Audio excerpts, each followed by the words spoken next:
Greetings and welcome to another Tomorrow's World webcast. My name is Wallace Smith. It's wonderful to be here. And I have talked about this topic before. I've talked about it on Webcast. I've talked about it on our telecast. And the news continues to develop right in front of our eyes in ways that are truly abominable. This is a news item from the BBC, February 1st, 2016. The title here is, Scientists Get Gene Editing Go-Ahead. Let me just read from this at the very beginning. It says, it is the first time a country has considered the DNA altering technique in embryos and approved it.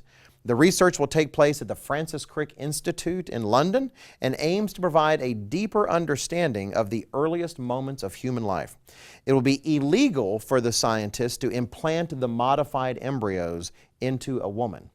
But the field is attracting controversy over concerns it is opening the door to designer or GM babies. And when it says GM there, it means genetically modified babies. And we've talked about it before here on the webcast. You may not have seen those, but let me just summarize that real quickly. Essentially, we can edit the DNA of an embryo like you'd edit a word processor now. These amazing techniques that have been discovered. And there's this great controversy. Well, should we edit embryos so that children don't have genetic diseases, etc.? And there's great concern because anything we were to do to that DNA would become part of that lineage forever, that we're actually altering our own human programming from birth in the body of a child who has no say in the matter. Well, anyway, here what Britain has approved is to allow doctors and scientists to experiment with embryos and to take them and just fiddle with their genes all they want as long as they destroy the human embryos after 7 days. A human life, which we'll come to in a moment. Let me just continue with the article. It does highlight the experiments will take place in the first 7 days after fertilization.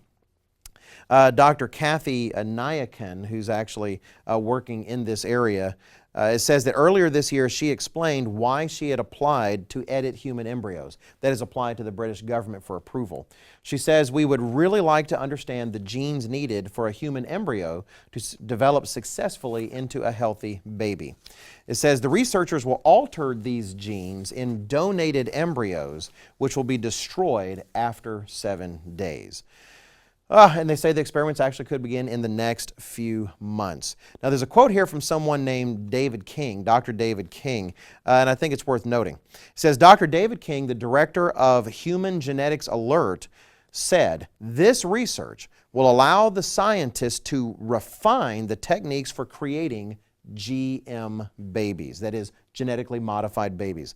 And many of the government's scientific advisors have already decided that they are in favor of allowing that. Continuing his quote, so this is the first step in a well mapped out process leading to GM babies and a future of consumer eugenics. One final quote from Dr. Sarah Chan from the University of Edinburgh says this, we should feel confident that our regulatory system in this area is functioning well to keep science aligned with social interests. Now, let's take a look at that. There are actually two key revelations, two key admissions in this article. The first is what we read on the first page. It says right here, we want a deeper understanding of the earliest moments of human life. They are admitting that this embryo is human life. They're experimenting on human life. We're editing the DNA of human life and then making sure we destroy that human life within 7 days. They admit it's not just tissue. This is a human being. Secondly, the very last comment from Dr. Chan, and the idea that the purpose of our regulatory schemes are to keep science aligned, quote, with social interests. Social interests. That is, the line between what's right and what's wrong, what's ethical and not ethical, is somehow just simply a matter of social interest. And let me say, that is the pathway to moral insanity. The actions of the Nazis in Germany and the Holocaust We're in line with certain social interests. Slavery in the United States South, we're in line with certain social interests.